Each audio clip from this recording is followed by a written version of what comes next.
জঙ্গিবাদের সাথে সন্ত্রাসের সম্পর্ক আছে, জঙ্গিবাদের সাথে অস্ত্রের সম্পর্ক আছে, জঙ্গিবাদের সাথে মাদকের সম্পর্ক আছে। শাহজালাল এয়ারপোর্টে ধ্বংস করে দিবে, এই তো, যেহেতু ওই পুলিশ সতর্কতা পাঠাইছে, ধ্বংস করে দিবে। তো ধ্বংস করে দিবে তো ফৌজদারি অপরাধ ধরলেই তো হয়ে যায়। আপনি এত কিছু জানতেছেন, আপনি সব বার্তা আপনার কাছে আসতেছে, আপনার দেশে ডিজিএফআই আছে, এনএসআই আছে, সিআইডি আছে, এসবি আছে, র্যাব আছে, সবই তো আছে, বিজিবি আছে, প্রত্যেকের গোয়েন্দাও আছে। যে নির্বাচন হয়ে গেলে গণতান্ত্রিক সরকার ক্ষমতায় আসলে এই ধরনের কিছু থাকবে না। অথচ তারার ক্ষমতায় আসার পরই আমরা এই সম্প্রতি শুনলাম জঙ্গিবাদের আশঙ্কা। এই যে আজকে আপনি জামাতকে নিষিদ্ধ নির্মূল করে ফেলান, বাট থ্রু পার্লামেন্ট উত্থাপন করেন না এরা জঙ্গিবাদ কিনা। এই প্রেম চলবে না বাংলাদেশে। জঙ্গিবাদ এলে ইয়েস নিষেধ করেন। স্বরাষ্ট্রমন্ত্রী এই মুহূর্তে কোনো সিমটম পায় না জঙ্গিবাদ, আতঙ্কিত হওয়ার কিছু নাই বা তেমন কোনো বার্তা নাই। আর জাহিদুর রহমান সাহেব যেটা বলছেন সেটা প্রধানমন্ত্রীর দপ্তরের কথা, কারণ সে তো প্রধানমন্ত্রীর উপদেষ্টা। তাহলে আমরা স্বরাষ্ট্র মন্ত্রণালয় বনাম প্রধানমন্ত্রীর যে কার্যালয়, দুইটার ভিতরে বক্তব্যটা তারতম্য হয়েছে। আবার বলতেছে 100% জঙ্গিবাদ আছে, আবার 100% নাই। মানে আমি ব্যক্তিগতভাবে এটা অর্থ বুঝি না। মানে তার মানে কি, কখনো চালাবেন এটা বইলা, কখনো চালাবেন না, কিছু হইলে বলছিলাম আছে, মানে এটা কি? মানে জঙ্গিবাদ আছে এটাও সত্য, জঙ্গিবাদ নাই এটাও সত্য। মানে এটা আমি কথাটার অর্থ আমার কাছে পরিষ্কার না। এটা কি তার মানে? একটা ঘটনা ঘটলে তাহলে বলছিলাম জঙ্গিবাদ আছে সেটা, আর কিছু না হইলে জঙ্গিবাদ নাই বলছি। প্রথম প্রশ্ন হলো জঙ্গিবাদটা কি আসলে? জঙ্গিবাদ কথাটার অর্থ কি? জঙ্গিবাদ বলেন, মব বলেন, জঙ্গির মতো কাজ তো করে এরা, আর তো কিছু না। তো শেখ হাসিনাকে যে সরানো হইল, সেই যে প্রক্রিয়ায় সে সরছে ফাইনালি, সেই ঘটনাটা কিন্তু তার কাছে কিন্তু জঙ্গিবাদ, তার কাছে কিন্তু মব। কিন্তু সে চলে যাওয়ার পর যে পরিস্থিতিটা পাইয়ে আজকে পার্লামেন্টে যারা বসছেন তাদের কাছে তাহলে ওই দিনের ঘটনা তো মব না, জঙ্গিবাদও না, একটা ভালো ঘটনা, রাষ্ট্রের জন্য প্রয়োজন ছিল। এর মানে আমি জঙ্গিবাদ সাপোর্ট করছি না। আমি বলছি জঙ্গিবাদ ঘটনাটা কি, আমার পেনাল কোড যে বাংলাদেশের যে আইন আছে তার আওতায় এই অপরাধগুলো আসে। একটা লোকের খুন করে তাকে গ্রেফতার করে না, একটা লোকের বাড়িতে আগুন দেয় তাকে গ্রেফতার করে না। তো জঙ্গিবাদের ব্যতিক্রম কাজ কি? শাহজালাল এয়ারপোর্টে ধ্বংস করে দিবে, এই তো, যেহেতু ওই পুলিশ সতর্কতা পাঠাইছে, ধ্বংস করে দিবে। তো ধ্বংস করে দিবে তো ফৌজদারি অপরাধ ধরলেই তো হয়ে যায়। আপনি এত কিছু জানতেছেন, আপনি সব বার্তা আপনার কাছে আসতেছে, আপনার দেশে ডিজিএফআই আছে, এনএসআই আছে, সিআইডি আছে, এসবি আছে, র্যাব আছে, সবই তো আছে, বিজিবি আছে, প্রত্যেকের গোয়েন্দাও আছে। আমরা তো এয়ারপোর্টে যাই, আমরা তো দেখি যে কিভাবে তারা ওয়াচ করে। কোনো কোনো সময় বাংলাদেশে এমন হয় যে যে পরিমাণ ফ্লাইট, যে পরিমাণ প্যাসেঞ্জার, তার চেয়ে গোয়েন্দা বেশি। আমি আপনাকে বলছি এয়ারপোর্টে ডিজিএফআইয়ের গোয়েন্দা আছে, এনএসআইয়ের গোয়েন্দা আছে, র্যাবের গোয়েন্দা আছে, পুলিশের এসবি আছে, আবার এসবির গোয়েন্দা আছে, তারপরে সিআইডির গোয়েন্দা আছে, কাস্টম গোয়েন্দা আছে, সিভিল এভিয়েশন নিজস্ব গোয়েন্দা আছে। আপনি সবগুলো ক্যালকুলেট করে জরিপ করে 7 দিন যদি জরিপ করেন তাহলে দেখবেন প্যাসেঞ্জার যদি 5,000 যায় থাকে, গোয়েন্দা ডিউটি করছে 7,000। আমি কেন বলছি ইয়েস আমরা তৎপর, এই শব্দগুলা কি? জঙ্গিবাদ শব্দটা আসলে কি? জঙ্গিবাদের সাথে সন্ত্রাসের সম্পর্ক আছে, জঙ্গিবাদের সাথে অস্ত্রের সম্পর্ক আছে, জঙ্গিবাদের সাথে মাদকের সম্পর্ক আছে।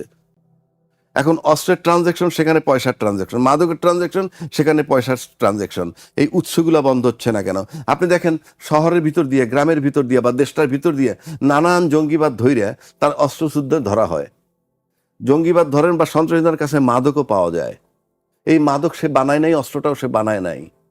তাহলে অস্ত্র তার কাছে আসে যে সে তার মুনাফা লুটে নিয়ে নিছে। মাদকটা আমার কাছে চলে আসছে, এটা কিন্তু বাণিজ্য হয়ে গেছে। জেলে যাচ্ছে ওই রিভলভারওয়ালা, জেলে যাচ্ছে ওই মাদকওয়ালা, তার কাছে 50টা মাদক পাইছে এই জন্য। কিন্তু উৎস তো বন্ধ হয় না। তা আপনি একটা দেশ যদি উৎস বন্ধ করতে না পারেন, গণতান্ত্রিক সরকার ক্ষমতা এসে, আমরা এর আগে শুনছি যে নির্বাচন হয়ে গেলে গণতান্ত্রিক সরকার ক্ষমতায় আসলে এই ধরনের কিছু থাকবে না। অথচ তারার ক্ষমতায় আসার পরই আমরা এই সম্প্রতি শুনলাম জঙ্গিবাদের আশঙ্কা বা জঙ্গিবাদের তৎপরতা। কেউ বলছে নাই, কেউ বলছে আছে। কেন? মানে বিষয়টা কি? এটা আমি এই চিন্তাটা আমার ভিতরে আসবে কেন? আপনাকে তাহলে রুটে হাত দিতে হবে। যেমন ধরেন আওয়ামী লীগ জঙ্গিবাদের সমর্থক নয়, বলবে যে আমি আওয়ামী লীগ বলবে আমি জঙ্গিবাদের সমর্থক? কেউই বলবেন। আচ্ছা, বিএনপি জঙ্গিবাদের সমর্থক নয়। বিএনপি ক্ষমতায় ছিল 10 বছর, 3বার প্রাইম মিনিস্টার হলো। বিএনপি বলতে আমি বেগম খালেদা জিয়ার টার্মটা যদি ধরি, শেখ হাসিনা ছিল 20 বছর, এরশাদের পরে 30 বছর এরা ক্ষমতায়। সবাই কিন্তু জঙ্গিবাদ দমন করছে, র্যাবও বানানো হয়েছে জঙ্গিবাদ দমন করার জন্য। তো 30 বছর তো ভাই দমন করলেন, 30টা বছর তো আপনারা দমন করলেন। এখনো যদি জঙ্গিবাদ হয় তো দমনটা করলেন কি? দমনটা কি করলেন? আমরা তো শেখ হাসিনার সময় এমন পাইছি, র্যাব ঘেরাও করতেছে, 2 দিন 1.5 দিন অপারেশন চালাইছে, লাস্টে শুনে একটা বৃদ্ধ লোক, একটা মহিলা আর একটা শিশু মারা গেছে। এই ছিল ইনফরমেশন। আপনি জিনিসটা বোঝার চেষ্টা করেন। 30 বছর কিন্তু আপনারা দমাইছেন জঙ্গিবাদ। তারপরে ইউনূস সরকার ছিল, ইউনূস সরকার জামাত ঘেঁষা ছিল, বা ওনাকে টু সাম এক্সটেন্ট জঙ্গিবাদ, উনি জঙ্গির ভিতরে আসিলেন, ভালো কথা। এখন তো নির্বাচিত সরকার আসছে, এতদিন কিন্তু আমরা শুনিনি। এখন আসার পর আবার আপনি হঠাৎ জঙ্গিবাদের কথা আসলেন। নির্বাচিত সরকার আসলেন, গণতান্ত্রিক সরকার আসলেন 2/3 মেজরিটি নিয়ে, এখন আপনি বলতেছেন জঙ্গিবাদের আশঙ্কা পাওয়া যায়। একজনে বলেন নাই, আরেকজনে বলতেছেন শতভাগ আছে, আবার শতভাগ নাই। ঠিক কথাটা আমার কাছে কেমন যেন মনে হয়। অন্যদিকে আসেন, আওয়ামী লীগের কার্যক্রম নিষিদ্ধ। আওয়ামী লীগ তো জঙ্গিবাদ বিরোধী একটা দল। জামাতকে নির্মূল করতে হবে। জামাতকে আপনারা নির্বাচনে নিলেন, 68টা সিট দিলেন। উগ্রপন্থী বলতে জামাতকে ঠেকানো হয়েছে। দিলেন বলছেন কেন? তারা কি পায়নি? আমি তা বলছি, নির্বাচন হইল, 68টা সিট পাইলো, দিলেন বলতে কথার কথা, পাইলো। একটা শক্ত বিরোধী দল, হ্যাঁ, এইগুলো আপনি করতেছেন। তেলের ক্রাইসিস নিয়ে তাদেরকে নিয়ে কমিটি বানাচ্ছেন, কমিটির ভিতরে তারাও তো আছে, তাহলে সর্বত্র তারা আছে। তারপরে ইফতারের দাওয়াত দিলে সেখানে যাচ্ছেন সবাই। আবার তারা নির্মূল করতে হবে। যিনি বললেন নির্মূল করতে হবে, তিনি বলছেন আমি এই নির্বাচনের সময় বলছে এটা আমার শেষ নির্বাচন। কয়েকদিন আগে বলছেন কাউন্সিলের পর আমি রাজনীতি ছেড়ে দিব। চট করে নিয়ে আবার বললেন জামাতকে নির্মূল করতে হবে। মানে না, মেলে না, বুঝছেন, একটার সাথে আরেকটা। এই জন্য মাঝে মাঝে মনে হয় কি যে আলোচনায় যে আসি, আলোচনায় ছেড়ে দিই। না না না না, আমি বলি টকশোতে আসার ইচ্ছা হয় না। বলবেন আপনি কোন হরিদাস পাল, এটা বলতে পারেন। আপনি না আসলে কি হবে? ইয়েস, আই ডু এডমিট, আমি অনেকগুলা বক্তব্য রাখছি, এই বাংলাদেশে কেউ সেগুলো চ্যালেঞ্জ করতে পারেনি। এখন আপনার গায়ের জোর থাকলে আপনি যেটা বলবেন মাইট ইজ রাইট, একটা কথা আছে না, আপনারটা চূড়ান্ত। কারণ আমি না মানলে আরেকজন মানাইতে পারবে না, সেই কারণে এই টক শো করতে ইচ্ছা হয় না। আপনি বলতে পারেন আপনি কে, আপনি না করলে কিছুই হবে না। সেটি বলছি না, কারণ আমি বলি, আপনি যদি জনগণকে মূল্যায়ন না করেন, জনগণের কোনো মূল্য না দেন, আপনার সেই টক শোতে এসে আমাদের লাভটা কি, আমাদের বক্তব্যের লাভটা কি? আপনারা যেটা বলুন সেটা চূড়ান্ত। এই যদি চূড়ান্ত আপনি ধরে নেন, আপনি যেটা করবেন সেটা যদি অ্যাবসলিউট হয়, এটা হচ্ছে ফ্যাসিজম। যেটা আপনারা সিদ্ধান্ত নেবেন, পার্লামেন্ট সিদ্ধান্ত নেবে, যেভাবে সিদ্ধান্ত নেবেন, এই যে আজকে আপনি জামাতকে নিষিদ্ধ নির্মূল করে ফেলান, বাট থ্রু পার্লামেন্ট উত্থাপন করেন না এরা জঙ্গিবাদ কিনা। এই প্রেম চলবে না বাংলাদেশে। জঙ্গিবাদ এলে ইয়েস নিষেধ করেন, দরকার নেই তো, আমার রাষ্ট্র দরকার। কারণ আমি কেন বলি কথাটা, কেউ যে বাংলাদেশের রাষ্ট্রটাকে চায় না, রাষ্ট্রটা তার কাছে গুরুত্বপূর্ণ না। কেন বলছি? একটা কথা আসছে যে আমেরিকার সাথে একটা চুক্তি করছে 3 দিন আগে, 12 তারিখ ইলেকশন হয়েছে, 9 তারিখে চুক্তি করছে। 6 লাভ, আমি একমত। নৈতিকভাবে যদি ধরি আমি, ওই 3 দিন আগে একটা চুক্তি হয় না। 3 দিন আগে এরকম একটা চুক্তি করা উচিত না। বাট চুক্তিতে কি করছে আমরা জানি না। হয় না কেন? আমরা জানি, আমি একটু যোগ করি, সবাই বলছে যে সবাই সম্মতি। আমি 2 জায়গায় আসতেছি। এক হইলো যে আপনি যেহেতু 12 তারিখ নির্বাচন করবেন, সেই হিসাবে 9 তারিখ একটা চুক্তি, এত অস্থিরতার কিছু নাই। দরকার হলে এটা যদি ভালো হয়, নির্বাচিত সরকার এসব করতে পারে। পাশাপাশি অন্তর্বর্তীকালীন সরকার ছিলেন উনি। আমি বলি যাওয়ার আগের দিন পর্যন্ত সে পূর্ণাঙ্গ সরকার, সমস্ত সিদ্ধান্ত সে নিতে পারবে। গেল 2 নম্বর। 3 নম্বর, বলা হয়েছে এই সিদ্ধান্ত আজকে যে ক্ষমতাসীন দল এবং বিরোধী দল তাদের সাথে আলোচনা করে তাদের সম্মতি নিয়ে এটা করা হয়েছে। প্রশ্ন হইতে পারে এখন, কেউ বলছেন যে ওই যে সব মেনে নিছি, যদি নির্বাচন না হয় সেজন্য মেনে নিছি, গণভোটও মেনে নিছি, এই কথাও বলছে। তার মানে এই যে রাষ্ট্র মানে আজকের যে সরকারের তরফ থেকে বা সোশ্যাল মিডিয়া আমরা যেগুলা পাই তাতে একটা জঘন্যতম চুক্তি করছে দেশ বিরোধী। আমি চুক্তি জানি না, কিন্তু সবাই যেহেতু বলছে আমি মেনে নিছি ওটা রাষ্ট্রবিরোধী চুক্তি। তাহলে যারা সম্মতি দিছিল কেন, যে ওই চুক্তি না হলে নির্বাচন হবে না সেই জন্যে? তাহলে কি আপনার কাছে নির্বাচন গুরুত্বপূর্ণ ছিল দেশ রসাতলে যাক? Very simple. আমাদের কথা হইল তখন আপনার আন্দোলন করে ইউনূস সাহেব গেট লস্ট, আপনি চলে যান, আপনার দরকার নাই, আরেকটা সরকার আসুক, সে এসে নির্বাচন দেখ, আপনার এই চুক্তির দরকার নাই। সেটা না, সেটা না করে আপনারা কি করছেন তাইলে, যে চুক্তিটা হয়ে যাক তারপরে নির্বাচন করি। তাহলে আমার কাছে রাষ্ট্র বড় না, রাষ্ট্রের রাষ্ট্রবিরোধী চুক্তি হয়েছে সেটাও বড় না, বিষয়টা হচ্ছে আমি ক্ষমতায় যাব। এই জন্য বলছি কি হবে আপনার টকশোতে এসে আলোচনা করলে। আমি আরেকজনের টকশোর কথা বলি, একজনের দায়িত্বশীল ব্যক্তি বললেন যে একটা ওত নেওয়ার পর দ্বিতীয় ওতটা নেওয়া যায় না, দ্বিতীয় যদি নেয় তাহলে আগের শপথ যে নিয়েছিল সেটা নালিফাই হয়ে যায়, অর্থাৎ ওইটা আগের পদটা বাতিল হয়ে যায়। অর্থাৎ যারা সংসদ সদস্য হিসেবে একটা ওত নিছে, দ্বিতীয় ওত নিছে সংস্কার পরিষদের সদস্য হিসাবে, এই ওত নেওয়ার দিয়ে সংস্কার পরিষদের সদস্য ওত নেওয়ার পর নাকি আগেরটা বাতিল হয়ে গেছে। মেম্বার অফ পার্লামেন্ট একজন উনি আছেন, সে বলছে এই কথাটা। তার দৃষ্টি আকর্ষণ করতে চাই, আপনি যদি মনে করেন আপনার ব্যাখ্যাটা যৌক্তিক কারেক্ট, আপনি স্পিকারের দৃষ্টি আকর্ষণ করেন, আইনা বলেন এদের দ্বিতীয় শপথ নেওয়ার কারণে তাদের সদস্যপদ বাতিল হয়ে গেছে, আগের শপথটা বাতিল হয়ে গেছে, সুতরাং নোটিশ দিয়ে তাদেরকে ইয়ে করেন, পদগুলাকে শূন্য করে উপনির্বাচন করেন, না ভেক কথা বলবেন না। আপনি You have to be confident. কারোর সদস্যপদ থাকে না, যারা দ্বিতীয় কারো সদস্যপদ থাকে না, যেহেতু যদি নালিফাই হয়ে যায় দ্বিতীয় নেওয়ার জন্য। পাশাপাশি এটাও বলছি, half knowledge is very dangerous. আপনি পার্লামেন্ট, আমাদের যে সংবিধান যেটা এক্সিস্টিং আছে সেখানেও 3টা শপথ নেওয়ার সুযোগ আছে। প্রথম শপথ যিনি মেম্বার অফ পার্লামেন্ট হন, সবাই একসাথে একটা শপথ নেন, তার ভিতর থেকে 22-30 জন আবার মন্ত্রী হবেন, তারা মন্ত্রী হিসাবে একটা শপথ নেন, তারপরে আরেকটা নেন রাষ্ট্রের গোপনীয়তা রক্ষার জন্য আরেকটা শপথ নেন। এগুলো না যাই না যদি বলেন, হ্যাঁ, আর সব বাদ দিলাম, আপনাদেরটা কারেক্ট, আপনি মেম্বার অফ পার্লামেন্ট, আমি তার দৃষ্টি আকর্ষণ করতেছি, হয় কথা উইথড্র করবেন, নাহলে আপনি স্পিকারকে নোটিশ দিয়ে বলবেন যে এদের সদস্যপদ নাই, দ্বিতীয় শপথ নেওয়ার কারণে এদের সদস্যপদ শূন্য হয়েছে, এখানে উপনির্বাচন করতে হবে। এই জন্য বলছি যে আমরা সব রং, যত লোক আমরা কথা বলি সব রং, এবং যেহেতু আপনার গায়ে শক্তি আছে সেই জন্য আপনার সব রং, যেহেতু আমাদের কি হবে কথা বলে কোনো লাভ নাই। এই জন্য বলি মাঝে মাঝে খুব ফ্রাস্ট্রেটেড হয়ে যায়। আবার বলতে পারি, আপনি বলতে পারেন আপনি ফ্রাস্ট্রেটেড হলে কি আসে, ইয়েস, জনগণের 4 পয়সার মূল্য নাই বাংলাদেশে। আমি আপনাকে বলে দিচ্ছি, Bangladesh is for 20% of the people. এই বাংলাদেশটা শুধুমাত্র 20% লোকের জন্য, বাকিদের জন্য নয়। বাকিদের জন্য যারা ভোট দিতে যায়, ওই যে বলে গণভোট দিছে, এটার ভিতরে কি আছে কেউ বোঝে না। আরে ভাই, গণভোট বুঝে না, ভালো কথা, বুঝলাম আপনারটা তর্কের খাতিরে।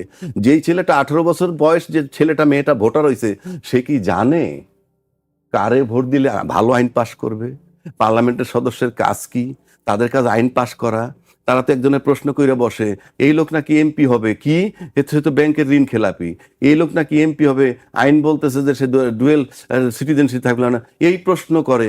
আবার তাদের ভোটে যারা গণভোট বোঝে না, যারা ওই 18 বছরের বাচ্চাটা যারা স্কুলে নিয়ে আসে বাপ মা, সে তো ওই ভোটও বোঝে না, সেইটাকে ক্যাশ করে দেশ চালান, এবং সেই 80 ভাগ লোককে অবহেলা করে মাত্র 20 ভাগ লোকের সুবিধা থাকেন আপনারা আরামে। মানুষকে যখন মূল্য দেন না, গায়ে শক্তি আছে, চালিয়ে যান, দেখা যাক বাংলাদেশে শেখ হাসিনার চেয়ে ক্ষমতাধর কোনো লোক আগামী 100 বছরে আসে কিনা সন্দেহ। তাকে যখন বিদায় নিতে হয়েছে, all of you are requested to think about that. জঙ্গি ইস্যুতে উগ্রপন্থা নিয়ে অনেকগুলো সংগঠন কিন্তু নিষিদ্ধ আছে। এটা আওয়ামী লীগের সময় নিষিদ্ধ হয়েছিল, অন্তর্বর্তী সরকারও কিন্তু তাদের উপর থেকে নিষেধাজ্ঞা তুলে নেয়নি। খেয়াল করবেন, জি, অন্তর্বর্তী সরকারও কিন্তু তাদের উপর থেকে নিষেধাজ্ঞা তুলে নেয়নি। কেন? নিশ্চয়ই তাদের সম্পর্কে, বরং তাদের কেউ কেউ যখন মিছিল করেছে তখন ওই সময়কালে পুলিশ কিন্তু কখনো কখনো কঠোর হয়েছে, এবং পুলিশের পক্ষ থেকে কিন্তু এক ধরনের সতর্কতাও দেওয়া হয়েছে। তার অর্থ হচ্ছে যে আমরা এই যে ইস্যুটা যে অ্যাড্রেস করছি, সরকারের জায়গা থেকে যে অ্যাড্রেস করছে, এটা কেবলমাত্র যে এর সাথে রাজনীতি, একটা নির্দিষ্ট রাজনৈতিক বা রেজিম এটিকে অ্যাড্রেস করছে তা না, অন্তর্বর্তী সরকারও কিন্তু এটাকে অ্যাড্রেস করেছে। দ্বিতীয় জায়গাটা, আমাদের দেশে যে জিও রাজনীতি, এর জঙ্গিবাদ অথবা এই যে উগ্রপন্থা, এগুলো বিকশিত করার জন্য এর পেছনে যতগুলো শর্ত কাজ করে সবগুলো এখানে এক্সিস্ট করে, সবগুলো এখানে আছে। আপনার যে জিও পলিটিক্স যদি দেখেন, বাংলাদেশকে ঘিরে বড় এবং মাঝারি শক্তিগুলোর নানা রকমের তৎপরতা আছে। প্রতিবেশী দূরবর্তী দেশ তাদের নানা রকমের হিসাব আছে বাংলাদেশকে ঘিরে। আবার এখানে এই বিষয়টার সাথে রাজনীতি জড়িত, উত্থানের পেছনে অর্থনীতি জড়িত, মতাদর্শ জড়িত। একটা মতাদর্শের ভেতর থেকে তরুণদেরকে বা বিভিন্ন বয়সের পেশার মানুষকে এর সাথে যুক্ত করা হয়। আবার এর পেছনে অর্থনীতিও কাজ করে, এর পেছনে রাজনীতিও কাজ করে। আবার জঙ্গিবাদকে নিয়ে এখানে রাজনীতি আছে, জঙ্গিবাদের বিপক্ষেও এখানে রাজনীতি আছে। আমরা আওয়ামী লীগের সময়ে এই আলোচনাটি ছিল। আবার আপনি খেয়াল করলে আওয়ামী লীগ না, বিএনপির সময় ওটি ছিল।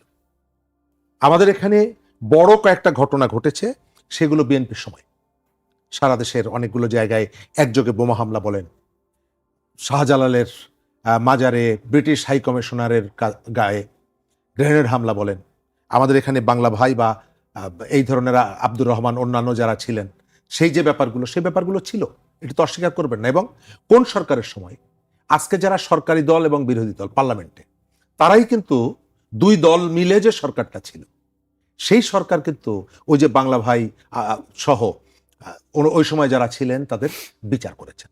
সুতরাং দেখা যায় যে এদের অনেক অনুসারী এখন বলার চেষ্টা করেন যে এটি হচ্ছে একটা ভুয়া ঘটনা। যদি ভুয়া ঘটনা হয়ে থাকে, এটি একটি ক্রিয়েট করা, অন্যের পারপাস সার্ভ করার জন্য ক্রিয়েট করা, যদি সেটি হয়ে থাকে, তাহলে আপনারা যে রাজনীতি করছেন, আপনাদের যে রাজনৈতিক দল, সেই দল যখন ক্ষমতায় ছিল এবং একসঙ্গে ছিল, তখন তো আপনারা এটি বিচার করেছেন। তার অর্থ হলো যে এটি ছিল, এটি ছিল। কে পরিচালনা করেছে সেটা অন্য কথা, এটিকে কে ব্যবহার করেছে সেটা অন্য কথা। আওয়ামী লীগের সময় আমরা দেখেছি, হলি আর্টিজানের ঘটনা আমরা দেখেছি। আবার আওয়ামী লীগ এই ধরনের উগ্রপন্থাকে পুরোপুরি জামাত এবং বিএনপির কারসাজি, তাদের সৃষ্টি বলে তারা চালিয়ে দেওয়ার চেষ্টা করেছে। কিন্তু আপনি হলি আর্টিজানের যে তরুণরা, তার বেশিরভাগই হচ্ছে আওয়ামী লীগের নেতাদের পরিবারের সন্তান। কিন্তু আওয়ামী লীগ বারবার এটিকে রাজনৈতিকভাবে তার প্রতিপক্ষের কাঁধের উপরে চাপিয়ে দিয়েছে। আবার একটি পক্ষ চেষ্টা করেছে এই ঘটনাগুলোকে অস্বীকার করার জন্য। সিলেটে র্যাবের গোয়েন্দা প্রধান গোলাগুলিতে মারা গিয়েছিল, মনে পড়ে? জি।